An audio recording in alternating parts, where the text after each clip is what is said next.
Yale University, once considered our nation's foremost home of patriarchy and WASP culture, has apparently changed its tune in recent years, as evidenced by a recent lecture during which a leftist psychiatrist described her desire to shoot white guys.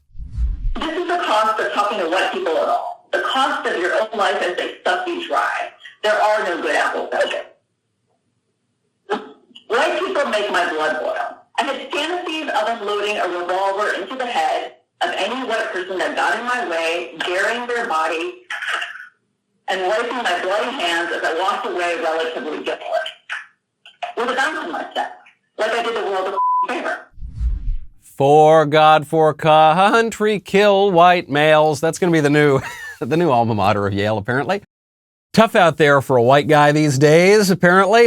If you think of a white guy can't walk down the streets of New Haven at Yale without being threatened with a gun, then really something has gone crazy in this country. Now, anybody walks down the streets of New Haven and gets threatened with a gun, that's sort of ordinary. But generally, our view of Yale, right, is this is the patriarchy, this is the WASP culture, this is where the white men wield their power over the society, and that's not really true. If it ever was true, it certainly isn't true now. Now, lecturers give whole talks at Yale University unironically about how they want to shoot white men. It's not as though this was just an example used as a kind of ironic joke, but then she's realized that she shouldn't do this. No, she was being very earnest. She thinks that white men are deserving of violent death at her hands. And it's not just this kind of insane, I mean, it is insane. She's an insane woman, but it's not just an emotional outburst. She actually made an argument. The talk is called The Psychopathic Problem of the White Mind. And this psychopath who gave the talk decided to project and accuse her opponents of that thing from which she suffers. This was given at the Yale School of Medicine's Child Studies Center, and the woman's name is Dr. Aruna Khilanani. And here is her argument. So white people are out of their minds, and they have been for a long time. So we're now in a psychological predicament because white people feel that we are bullying them when we bring up race. They feel that we should be thanking them for all that they have done for us. They are confused, and so are we. Can you hear me okay? Yes? Okay. We keep forgetting that directly talking about race is a waste of our breath. We are asking a demented, violent predator who thinks that they're a saint or a superhero to accept responsibility. It ain't gonna happen. They have 5 holes in their brain. It's like banging your head against a brick wall. It's just like sort of not a good idea.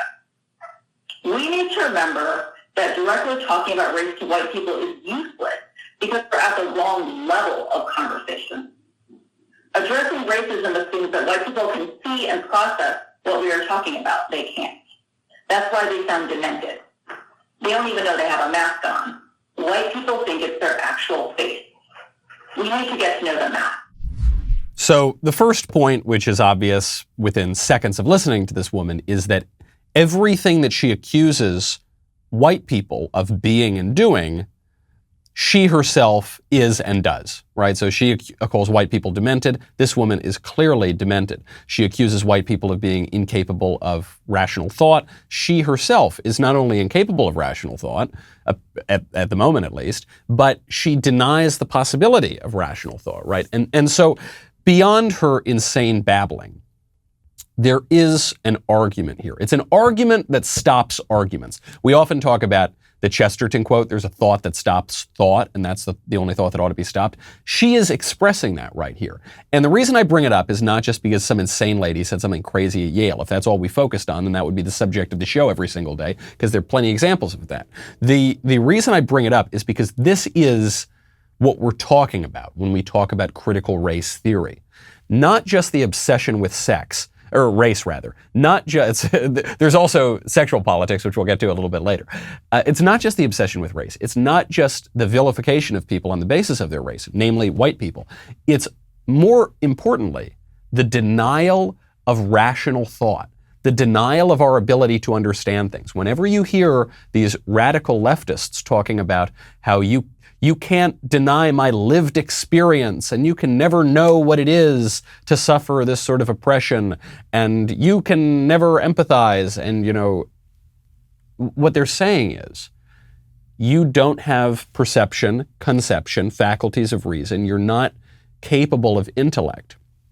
And furthermore, when she says it's a waste of breath to talk about these things to white people, she's expressing a central tenet of this kind of critical race theory or critical theory or the broader 20th century sort of neo-Marxist tradition, namely that we are going to deny objective reality. And in so doing, we're going to deny that the words which refer to objective reality have any meaning. This is actually at the very heart of my upcoming book, Speechless, Controlling Words, Controlling Minds, available now for pre-order. The idea that because there's no such thing as objective reality, there's no such thing as nature to which we're bound, and this actually, on the sex point, relates to transgenderism, because it means we're not even bound to our very own sexual nature. But because there's no objective thing that we're bound to, then words can just mean whatever we want them to. It's like Humpty Dumpty in Alice in Wonderland.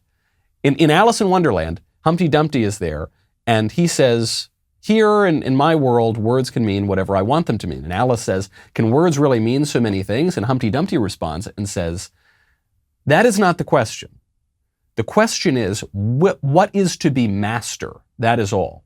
The question isn't what do the words mean? The question is, who gets to define the words? And if I can define all the words, I can redefine reality. That's the premise that we're working on here. Stop! Stop! Don't go! You see, I'm waving the flag of the French army here to get your attention. You've got to subscribe. You got to ring that bell. You got to like. You got to make sure you get the notifications for these videos, because big tech doesn't always want that to happen. You can also head on over to Apple Podcasts, Google Play, Stitcher, Spotify, AOL Instant Messenger, I don't know, all over the place. Netscape. To get the audio podcast, please leave a 5-star review. We really appreciate it. We'll see you next time.